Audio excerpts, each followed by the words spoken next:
Morning. It looks like everybody's beginning to join. If you do have questions throughout our virtual tour this morning, please go ahead and enter them into the chat. And when you do that, I will be sure to ask them of our very special guest that we have with us this morning. I know some of us are in short time, so we're going to go ahead and move right to the star of today's show.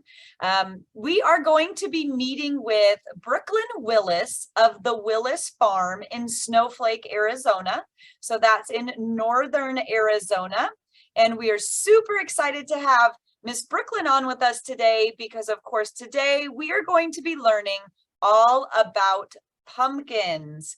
And we know many of you have been learning about pumpkins in your classes already this month. I've seen some of you just this week already, and some of you hopefully will be visiting with you throughout the rest of October as well.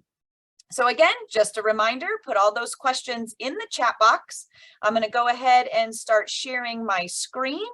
And we will get started with Miss Brooklyn, and you'll be ready to roll. All right. Can you guys hear me? Are we good?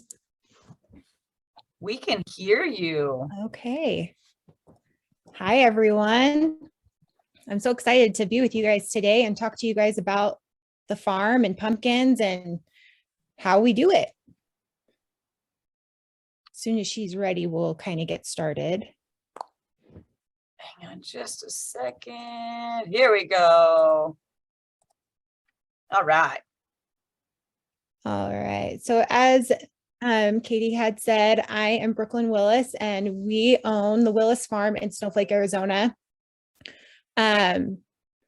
We have had the farm for about, I don't even know. It's been forever, but we've only been doing pumpkins for about 20 years. Me and my husband have been back and forth with helping with the farm, and we've been here stably for 6 years. So it's been super fun to kind of learn the business and grow it. Sorry, I don't want to get too far ahead of you. Nope, you're good.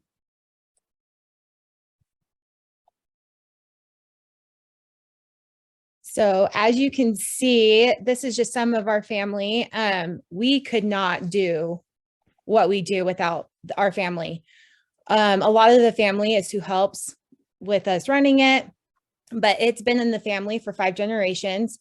It used to be where they just grew corn and hay and would bale and sell that way or do silage for cattle.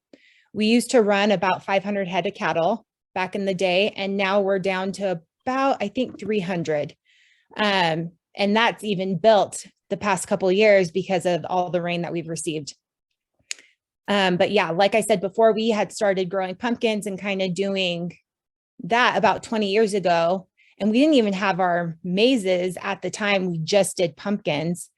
And we would get school groups to come and just get pumpkins from all over Arizona. Usually more northern Arizona than in the valley, but they would come and pick their pumpkin straight from the vine. So that was kind of just like a cool thing. Since then, it's grown a lot more. We now have mazes and a lot more pumpkins and a lot more schools and people that come and a lot more to offer. But in the pictures that you're seeing on here, we have my husband's grandparents, and that is Swanee and Ira Willis off to the left. In the middle is Robin and Lamar Willis, and that is my in-laws. And they're the ones that are over it now and help manage it and run it. And then my husband and me, and then my brother-in-law Ira and his wife Shelby are the ones that kind of run the day-to-day and make sure everything kind of looks good and come up with the new innovative ideas that we want to add to help grow the business.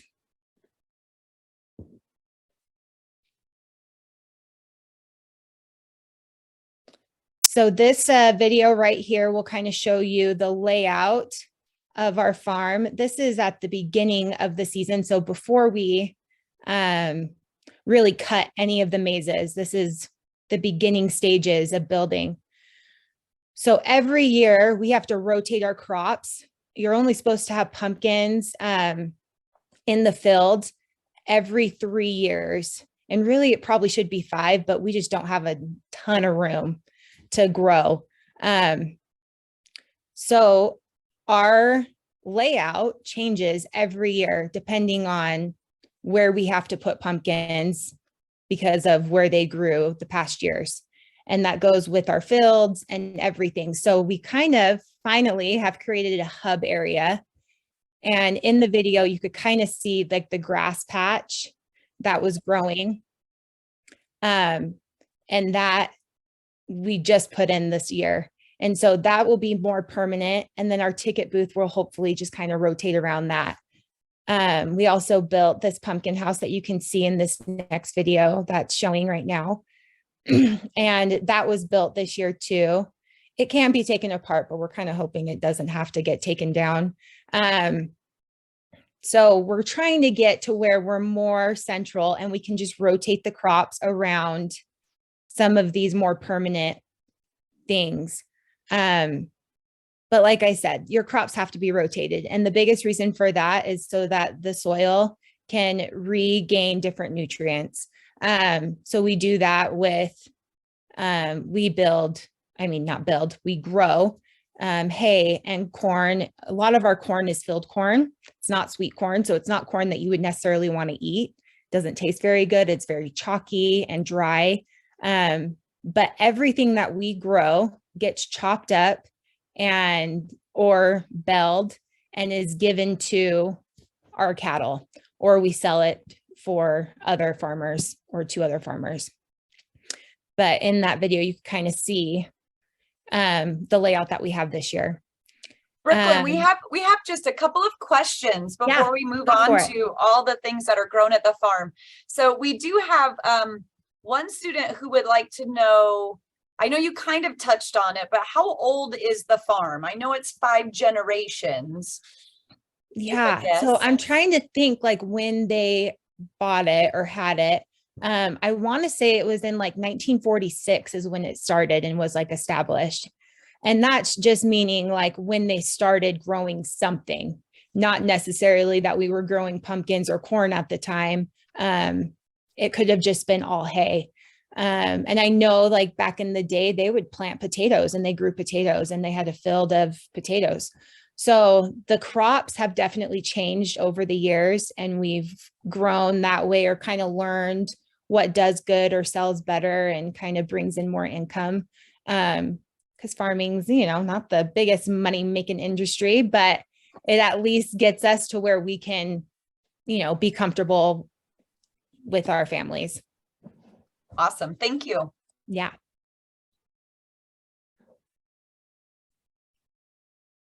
Was there any other questions before I continue? There are, but they're more appropriate on other slides. So I'm going to wait. So we'll come into them. Okay. Well, I'll go into what we grow. So we grow gourds, pumpkins, corn, and I kind of talked about that. All of our cornfields are chopped up for silage. We don't waste anything. Even our pumpkins at the end of the season, we let our cows loose on them and they eat everything down. We have Indian corn and alfalfa. And the alfalfa, we usually try to bell, and you can kind of see in that upper picture, the hay bales in the field. We have a machine that goes through, so we chop it and it has to sit for a couple of days. As it sits, it has to dry out.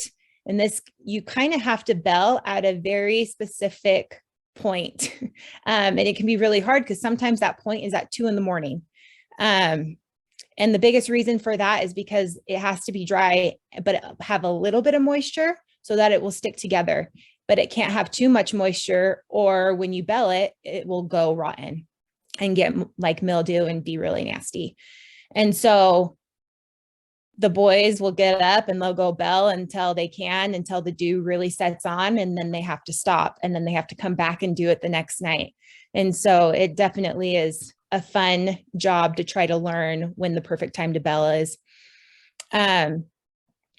for pumpkins, we usually try to plant our pumpkins in about June. And every pumpkin is planted differently in the sense that every pumpkin has a different life cycle. So, or maturity cycle, I guess I should say. It can go from being 100 days to 120 to 150 days of when it will mature or when the plant will start being ready to pick.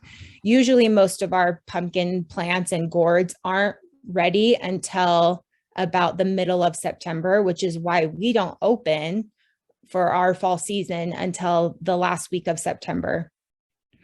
And then with that, our pumpkin patch has grown so much. Before we only did like 5 acres. And then that's what we started out with. And again, we just had school groups. We weren't even open to the public. We just would have like these little school groups that would come in the morning, and we would do field trips. Now our pumpkin patch has grown. Our public pumpkin patch is about 20 acres. And then we have our school pumpkin patch, which is about 5 acres. And so we have grown a ton in how many people we can bring in and how many pumpkins we can grow. But with that growth, we have to figure out how we can rotate our fields so that the soil can stay good. On that last slide, it kind of had showed some of our covered crops. The covered crops are what we use to help. So like the sorghum, the ryegrass, and the oats. That's what we use to bring nutrients back into the soil. It also helps so that there's no crossbreeding.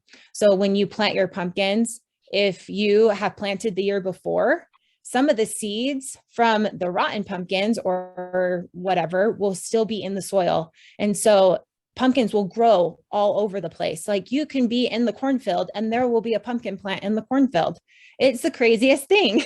And so we have to be so careful because we crossbreed already. I mean, you plant the pumpkin so close together, they end up crossbreeding, but you don't want them to crossbreed to a point where they're not going to last or they're not going to be good quality. And so those covered crops are what help to rotate and then to also put better nutrients back in the soil and make it so that we don't have that crossbreeding happening.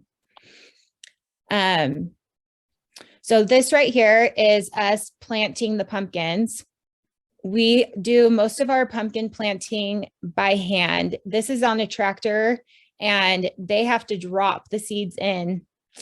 So we have different kinds. There's over 100 different types of pumpkins that we have in there. So you can see kind of between the two boys how there's boxes. In those boxes is the seed. And the guy that's sitting on the outside on the far left, that's our pumpkin guy. His name's Willis. And he knows exactly where all of our pumpkins are in the field. He organizes it so that he knows exactly where they are. And so he knows what doesn't grow. So as we're doing that, he has it where like he puts them all in order and then they go out and they're like, okay, we're going to plant our big ones right here and the mystics, and he'll get the mystics out and he'll plant all the mystics or the gigantors or whatever the pumpkin may be. There's so many different names, but we've kind of, engineered this to work in our favor, because if you can see, that probably wouldn't be very comfortable sitting on those metal things it takes hours and sometimes days to plant all the pumpkins that we have, especially with how much we've grown our pumpkin patch. So they put these school chairs. Literally, this is probably the chairs that you guys sit on at school right now. And they put those on there and they strapped them down and made it to where they won't move. But so that they could have a place to sit and kind of not break their backs as they're planting these seeds. And you can see the little boys, they don't last very long. That's not a comfortable seat for them. They're not loving life right there. So they just want to be a part of it. That's the one thing that I love about, what we do is that our kids are so involved and they just love it. They want to know and they want to help with everything that we do. And so I think that part's super fun. And I can see on the back of the tractor there, they also have a boom box strapped on there. So because you can't be bored. You have to listen to something good. That's right. Hey, you got to be jamming out as you're planting, or else you'll get so bored. I feel like it'd make the time go by faster for sure. So, hey, just a couple of questions real quick. Yeah. One of our students wants to know, so how do we get different varieties of pumpkins in the first place? You know, that part I think is more along the lines of, I think that's part of the crossbreeding. I think people have learned over the years that if they mix this pumpkin seed with this pumpkin seed, oh, I can get this pumpkin. And so they plant them together and then they end up getting this, you know, different kind of pumpkin. Now and for us, that pumpkin is the seeds that if you plant again, will produce more of that. Will produce more of that pumpkin. Yeah. Now for us, we do get some weird pumpkins out there that I'm pretty sure are not invented yet because it's just such a big field and there's so many different seeds that we have. But when we order pumpkins, we go through this book and we pick out the ones that we like.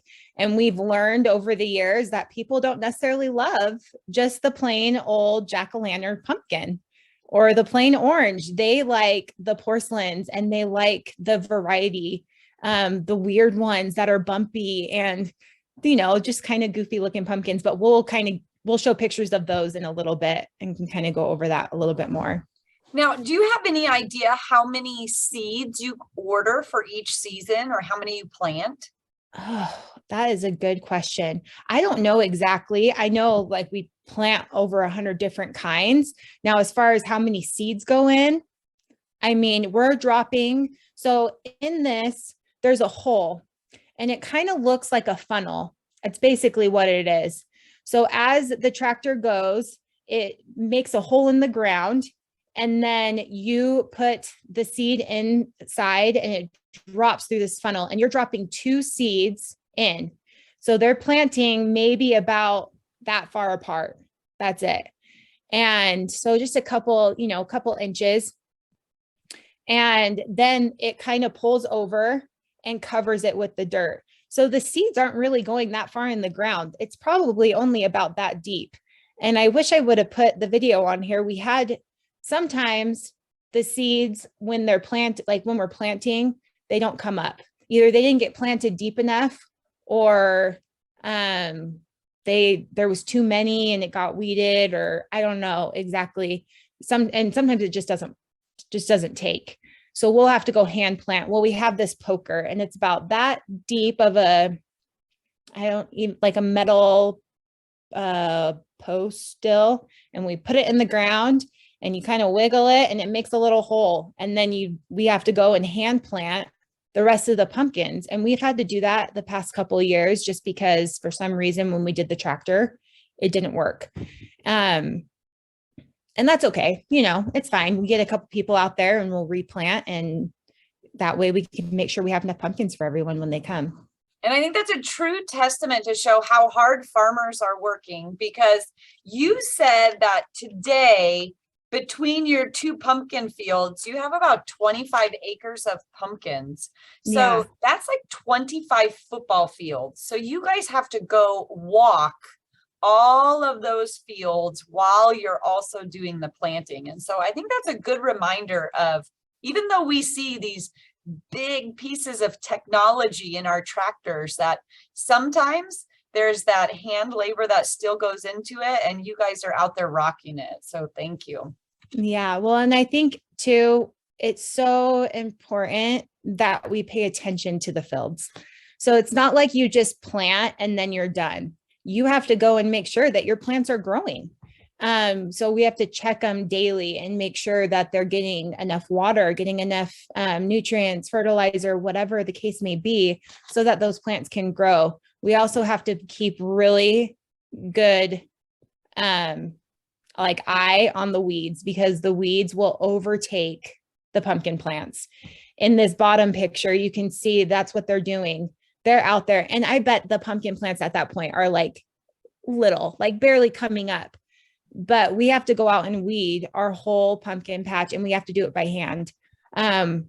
We finally did find one like spray that can spray and kind of kill the weeds without harming the pumpkin plants. But we've been so nervous to use it. So we tested it this year, and it worked, but we're still like hesitant on using it on our whole pumpkin patch just because different varieties could, take it in a different way and not, kill the pumpkin instead of killing the weed or killing both. But so yeah, we go out and we hand weed or hoe all of our fields. And when we do that, sometimes we have to do it in the middle of the night because a lot of the cycle of planting and when the weeds are really bad is in the summertime and it is so hot. Definitely not as hot as when you're in the valley and it's 112, but we do get to where we have like, the 98 to 100 degree weather. So we can't be out there in the middle of the afternoon, weeding the pumpkin patch. So what we do is we go out and we put cars and we line the whole field with our cars and we put our brights on to light up the field because none of our fields have big spotlights. It's not like a football field, unfortunately. That would be fantastic if it was, but that's not how it is. So we have to like put all of our cars up and put our big lights on and we go out there and we hoe. And it's amazing because most of it is family. We do have a few volunteers that come or a couple people that we pay, but for the majority of it, it's all family that comes and helps us take care of our pumpkin patch. And we literally couldn't do it without them. I mean, there's 4 of us that work on the farm and there's 2 main guys that do all of our planting and everything. And other than that, there's no one else. I mean, besides the family and the volunteers that we get to come and help or the people that we pay or hire kind of last minute to come and help. So, but that's kind of the hardest part is getting people that can come on like a day's notice. Hey, we're going to be weeding our pumpkin patch at 6 p.m. tonight. Are you available? Whoever's available, please come. Like we could really use your help. We'll buy pizza. That's usually how it goes. Like we'll pay for your dinner. So, yeah, we're very blessed that way. I definitely like so grateful for all the family that we have.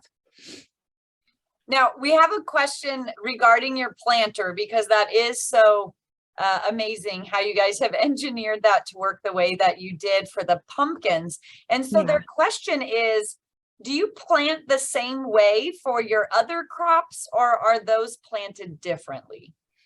So the other crops are planted differently. We actually have like a corn planter where you put the seed inside this, it's almost like a trough and then it closes. And then it goes through and it plants the whole field for you. I mean, you have to drive it or, operate it, but it does it for you. So we're not having to drop the seeds. It's the same way for our hay and our sorghum and everything else. It kind of just goes in this big planter and plants it. So this is the only pumpkins are the only ones that we have to go and hand plant. And the biggest reason for that is because they do have to be dropped at a certain time. And you can only have so many pumpkin seeds by each other or else they'll get overcrowded.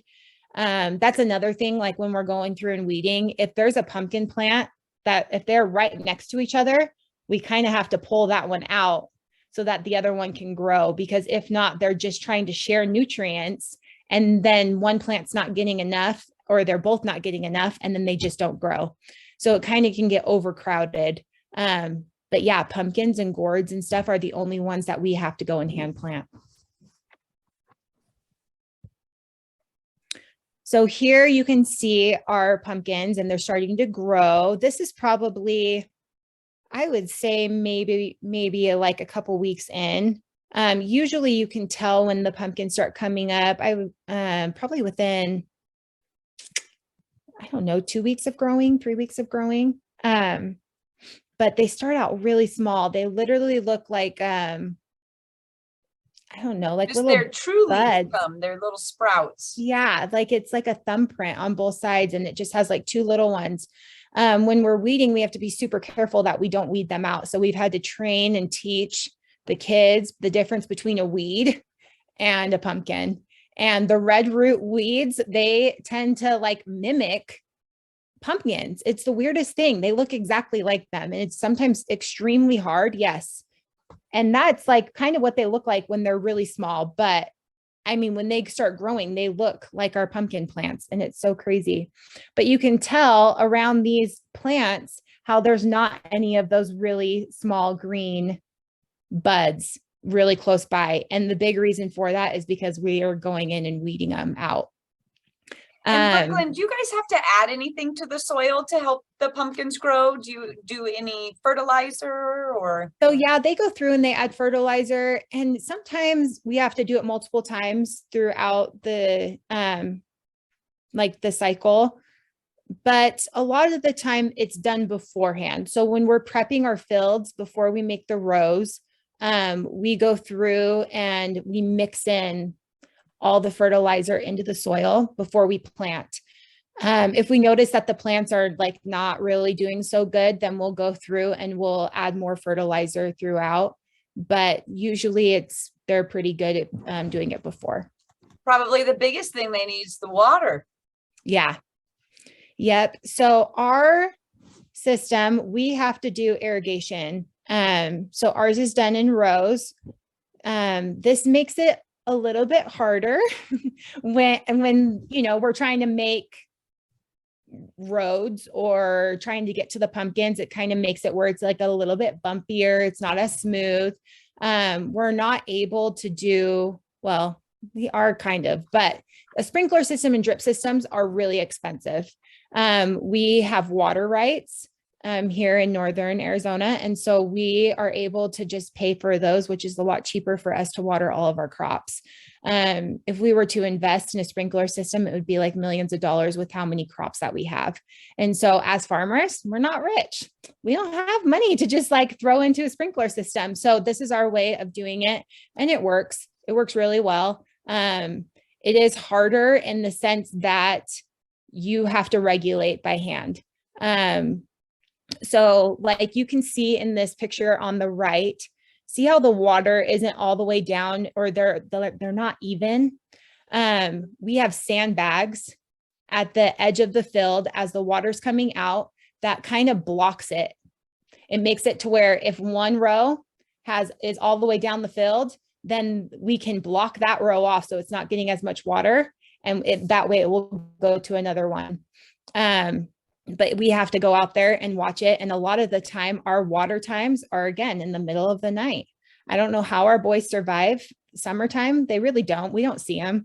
Me and my sister-in-law, we just laugh. We're like, we're sister wives because our husbands are dead in the summertime. They work morning till, morning, and they hardly ever get any sleep. And so a big part of that is because they're irrigating and trying to get the fields regulated, and making sure that our rows don't have mud built up or dirt built up, and that the water can flow evenly down, making sure that all of our plants get the, hydration that they need to be able to grow.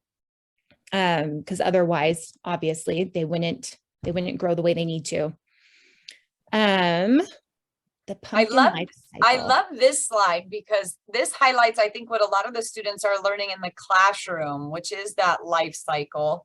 And maybe can you just talk really quick again about how many days it is? So you plant your seeds, right? And then you get your sprout. Mm-hmm. And I kind of mentioned this before. Every pumpkin is different. And especially the gourds. Every gourd is very different in the life cycle of how long it takes the plant to fully mature. So some of them are 100 days. And I think 90 to 100 days is about the minimum amount for the life cycle. Other ones can be like up to, I think, 160, 190 days. But they're usually in between about 120 to 150. I think that's like majority of the pumpkin life cycle. So, but again, it just kind of depends on the variety. So our pumpkin pro, Mr. Willis, is the one that keeps track of all that. So when they go and plant, the first ones they plant are obviously the ones that take a lot longer. So he organizes those, and then they plant those ones first. and then they'll go back out, you know, a couple days or maybe even a week later, and they'll plant the next ones. And that's why the planting process takes a little bit longer, is because we are watching and making sure that we're not planting them too early or too late, because we want them to all mature about the same time. Does that always happen the way we want? Not necessarily. Some of them, like, as you can see, I think this picture up on the top left was actually just taken, and it, you know, that's not a mature pumpkin. That's just chilling on a vine. And, and some of them just don't fully mature as fast, or they didn't get enough nutrients or enough water, or they could have been overcrowded by another pumpkin. So, you know, there's lots of different variables to consider when in the planting process and in the way they grow. Now, I want you to keep this next question in mind as we move to the next slide, which is my favorite. Someone has asked, do you ever grow square pumpkins, or how do the square pumpkins grow? Square pumpkins. You know, I don't know that I've ever grown a real square pumpkin. I think the closest one is probably that gray one. I guess that's kind of squarish. And you know, okay, I don't know if you guys have seen this. We don't do it. We've never done it, but I think it's kind of crazy where you can like mold your pumpkins. Have you guys seen those videos? Where you can put like a face on it, or put it in, like you start it when it's really small and you kind of just clamp the pumpkin when it's, you know, just barely forming. And then when it grows into this plastic, and then you kind of cut the plastic out. We don't do that. Our fields are way too big for that.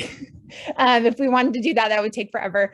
But honestly, it's just variety. It's just the different kinds of pumpkins that we have. We just let them grow as naturally as they possibly can. And we're not out there trying to form them or shape them into a certain way. So that's just based off the type of pumpkin that it is, or the hybrids that we're creating without trying. But yeah, there's so many different ones out there. Some of my favorites, I love these bumpy ones. They're super cool. We have green ones that have bumps on them, and they're just like our warty pumpkins. That's what we call them. Our porcelains, that's the pink ones that you're seeing in the top. And those ones are super cool. They're also really good to eat. Other really good ones to eat are our Cinderellas, and they have super deep, cool grooves. It literally reminds you of the Cinderella pumpkin off of Cinderella, like the one that turns into the carriage. And so there's so many different types, and it's just cool because it's interesting to see what comes out of the field. I mean, obviously we're not able to go out and just see every single pumpkin that we've grown. So it's really cool to see what people find and what they bring out, because sometimes we're like, oh my gosh, like we've never seen one like that. Or, hey, that is super unique. Like you know, there's just so many different kinds and varieties, and the gourds and the pumpkins, like the gourds are so different. And we've learned,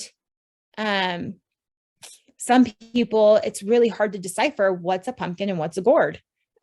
We have these little pumpkins, and they just look like little miniature pumpkins. They're called munchkins, but they are actually a gourd. They're not a pumpkin. And we have to tell people, like, no, that's it. You're picking up a gourd, and they're all, but it's a pumpkin. And I'm like, no, that's a gourd.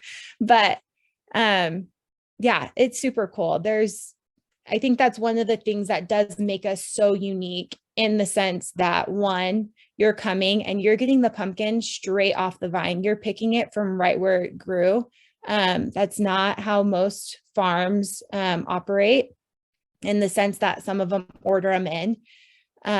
But for us, yeah, like you're just getting it right where it started. I mean, it's never been moved. You're the first one to touch it and move it. And so that's super cool. Now, Brooklyn, this might be a question for Ross, but they want to know, how much water does it take to maintain your farm, or specifically the pumpkins? Do you know how many acre feet of water is used for your pumpkins? Oh, I don't even know. I mean, okay, so the pumpkins, usually we have to water them in the summertime. I think it's once a week. But how much water goes through, I don't know that there's any way to measure that because of the way that we do it. It's coming from a creek. And so it's just going straight out into the field, and we're basically just turning it off as soon as the whole field is watered. So there's no way to measure how much water is actually coming out or going into the field. But it is important that you keep them watered. This year, we got so much rain in July that we thought, oh, we're okay. We don't need to water. And then we got to where our pumpkins started looking really dry and the leaves started to die. And we were like, oh no, like, okay, I guess we do need to water. So we ended up, watering them, but it's critical that they get watered. I believe it's once a week, and then I think as it gets a little bit later in the season, we go to 2 weeks.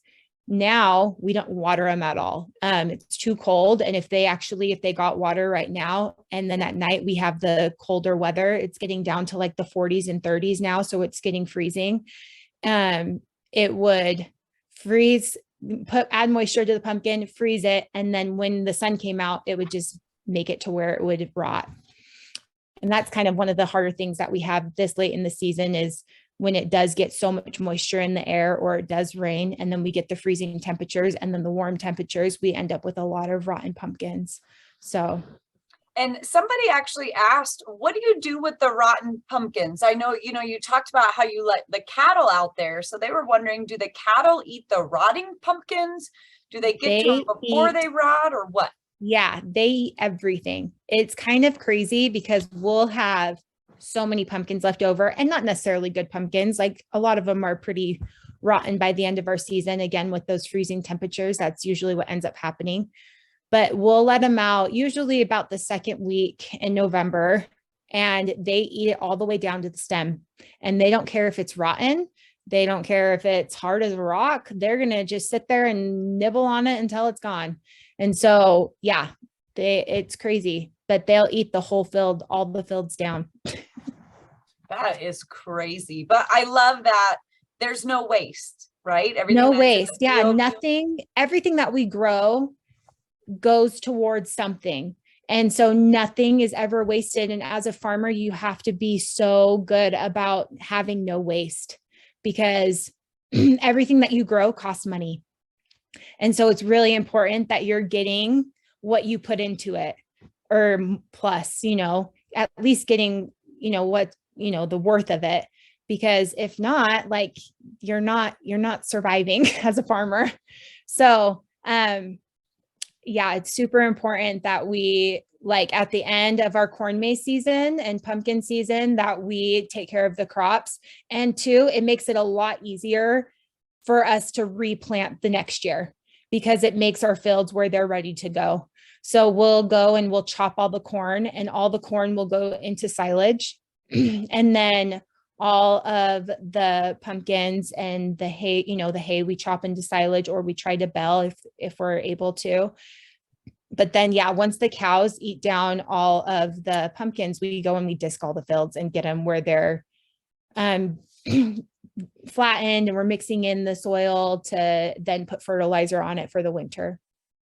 And I love how you talked about, as farmers, you guys are always looking for sort of that zero waste, and to use every single thing that you are putting into the ground in a positive way.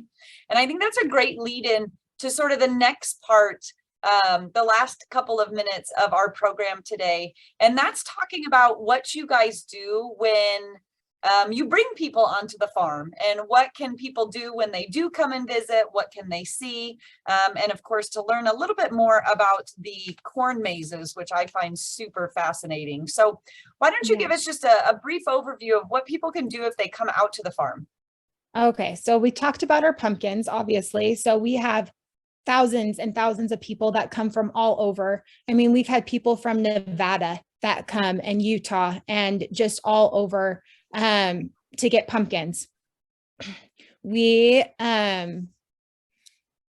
you can see the way we do it is we have wheelbarrows. They go out, they pick what they want, they come back up, and we weigh it. We charge by the pound.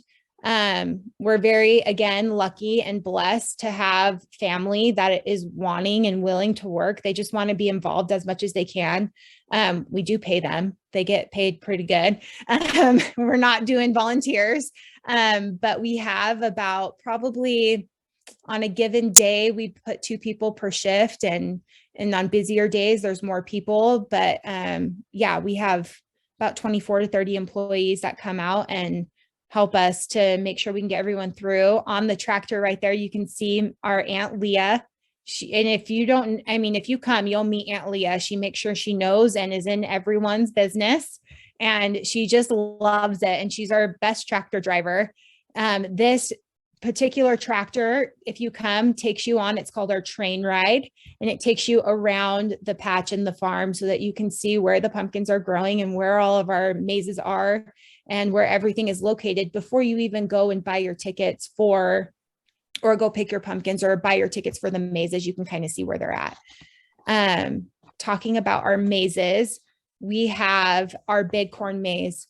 Our Big Corn Maze every year is sponsored by a local business. A lot of the time we have people that volunteer and have a list. Other times we'll ask someone, but they pay a certain amount to have their logo put into our maze. When we're cutting out the maze. So before, it used to be where we would go and we would hand kind of place. So how it works, let me go back. We have a grid. My sister-in-law is an amazing artist and she draws out the design every year for us, but we grid out the whole field. So it would be she would draw it out on grid paper and then we would go out with flags and we would grid out. So it'd be like A1 through 25. And then on the other side, the same thing, like B through 25. And then we would go out with those flags and we would place them and make the design in the field. This would take weeks and so many people to have do it. And it was just ridiculous. It was hot and it was just miserable and no one wanted to do it. And it got to a point where it was like literally 2 people were doing it and it was taking like 3 weeks and it was bad. And so we finally convinced everyone to go to a GPS system. And now what we do is we take that design, my sister-in-law still draws it, and we upload it to this GPS system, and the GPS system then tells our tractor driver where to go and like what corn to take out. And now my husband does it, one person, and it takes 2 days. It's amazing. Technology is unreal. And we wish we would have done it sooner. This is our 3rd year doing it, and we are so beyond grateful for it. It is so nice, and it's way less of a headache. I mean, maybe not for my husband. He has to relearn the program every year because he can't remember how to use it. But I mean, for everyone else, it's amazing. One of the things with ours is we do have to use a tractor to do it because, again, we are an irrigated field. So like in this picture, it shows it on a lawnmower, and that's because they're using a sprinkler system. We're not able to do that. So we have to go through with our tractor, and it's a down, cut, up, lift, and then drive so that you're not taking out the places that the corn needs to stay. And you have to do it when the corn is still really small and not quite mature yet, because if it gets too tall, then you can't cut it. So that's kind of cool. But our big maze it's awesome. It's so much fun. It's about 6 acres. Again, we have a local business that sponsors it every year. So the design is different every single year, which is super fun. But hidden throughout the maze, we have hole punches. So there's 6 different hole punches. We have 2 different options. So you can go with the map where you can see the design and you can see where the hole punches are. If you find them with the map, you get a prize. We give out suckers. If you do it without the map and you just go get lost and find them all, you get a candy bar. So that's super fun and just makes it, where you can have a good time, but then also get a prize at the end, which who doesn't like a prize? We love candy. Right? Who doesn't? Chocolate all day long. That's literally how our farmers survive, by the way. If they don't have a chocolate or dessert, they won't work. This is our Agrifact Maze. So our Agrifact Maze changes every single year, but it always has our live animals in it, which is always so fun and so cute. But with that being said, it always has agricultural facts. So that's why we call it our Agrifact Maze. As you go through, you're learning fun facts, either about animals or about plants or about something that has to do with farming. We do this for our school kids because, again, we have probably close to 150 to 200 schools that come through, and not schools, sorry, I should say classrooms, that come through and do our maze and come for a field trip. So this is the one that we usually recommend, where they can go through and they can learn all the fun facts about the animals, but also get to see all the cute animals that we have inside the maze. This year's maze, you kind of can see it's talking about, ask questions, and then it tells you if you can go left or right. If you get the answer wrong, it usually takes you to a dead end, and then you have to turn around and go the other way. So that's super fun. We also had some in there that talked about like the plant's life cycle, kind of what you guys had learned about. And we were lucky enough to team up with the Farm Bureau to kind of help take it back to the classroom. And so that was super fun this year. Okay, so I have to ask about that riddle, because it says a rooster sat on top of the house and he laid an egg, and we know roosters don't lay eggs. So that riddle is beyond me. Right. Sometimes, we get a little bit confused. I don't know. Oh, and these are the cute animals you were talking about, which we got to go and visit just a couple of weeks ago. Maybe just explain what these are. Yeah, so we have some very cute animals this year. We got lucky enough that we had a lot of babies that were born in September. So it made it super fun for our ag maze this year. That doesn't happen every year, where we have babies in there. So at the top left, this is our baby alpaca. Her name is Deb. Her mom is LaFonda.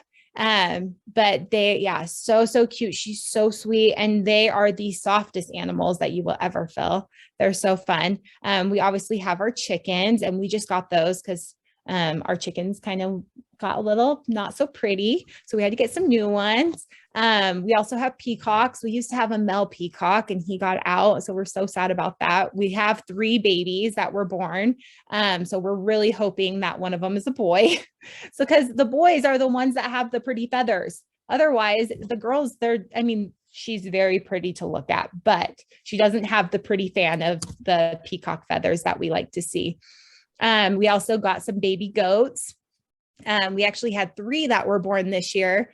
Funny thing with goats, the mama usually doesn't accept all the babies. So that with this, she did accept the 2, but she wouldn't accept the one of them. So we're bottle feeding it, and it's actually living with my in-laws and has become their new little baby because they're empty nesters. And so they're taking care of it and feeding it. And it is like their little baby. It is so cute. And it follows my father-in-law everywhere he goes. It loves him. And so now it's become like his best friend. Goes in the truck with him and does all the chores and everything. So it's like a dog goat. Right. So fun. So at night, we also have, and not every night, just mostly on Saturday nights. And, depending on the weather, we've had to cancel a few this year or move them just because we've gotten so much rain, which we love rain. We just wish it would come during the week. If only we could control it. It'd be great. But anyways, our haunted corn maze is about 4 acres long. Now walking it's about 1.5 miles long. It takes about 20 to 30 minutes to go through. And what it is you're going through and getting scared. And we have been, before we did it all by ourselves. We had 2 people that would build the whole haunt, and it took like 2 weeks to build our haunt. Now we have trusted employees that take areas, and it's so nice. So we have probably about 10 to 12 trusted people that have been working for us for a while that go in and they build their own area, and we just give them a theme. So this year's theme is Barnyard Apocalypse, which kind of falls in an umbrella of scary things like clowns. We got zombies. We got, what do you call them? Scarecrows. Like we have everything in there. So it's so fun. But to run it takes about 100 to 120 employees. And so, we're, again, very blessed to have the family that we have and really good friends that love to scare people for some reason. It's beyond me. I go through and it's like, I have to check them in and check them out, and they are not nice to me. I like went through last week and they were like grabbing at my legs and I was like going to pee my pants. I was so scared. So it is so fun though. And we do it every Saturday in October. And usually we have everyone buy tickets online, and then that way we can make sure that we're filling time slots, and it helps so that people don't have to wait in line very long. So it's so fun. We, again, coming to the farm, we just want to make it a fun experience. So every year we're changing, we're adding and trying to make it bigger and better. The past couple of years, we've had a game zone that's been added. It's for 10 and under. We have a massive corn pit that the kids can play in. You can see that little girl is all in it. Our kids are in the bottom down here, and I cannot tell you how much corn I have in my bathroom and in my dryer and in my washer and all throughout my house, because my kids play in it all day long. And then they come home and they empty their pockets and corn's flying out everywhere. So it's always a good time. We have slides, we have zip lines, we have just fun things for kids to come and enjoy, and families. And our big thing is we just want to attract families. We want to make it where it's a fun, safe environment for families to come and just have a good time and enjoy their kids and enjoy the pumpkin patch, and just be able to be outside in fresh air and have fun. So that's kind of where we're at. Awesome. Well, Brooklyn, thank you so much for spending time with us this morning, teaching us all about the things that you do on the farm and showing us that it may seem easy to grow pumpkins, but there's a lot more to it than we ever give thought of. So just a reminder to everyone, you can visit the Willis farm on your own or as a classroom tour, and their contact information is right there on the screen. So Brooklyn, thank you again for your time. All of our classes, thank you for joining us today, and we look forward to seeing you on next month's tour. Thank you so much. You guys have a good one.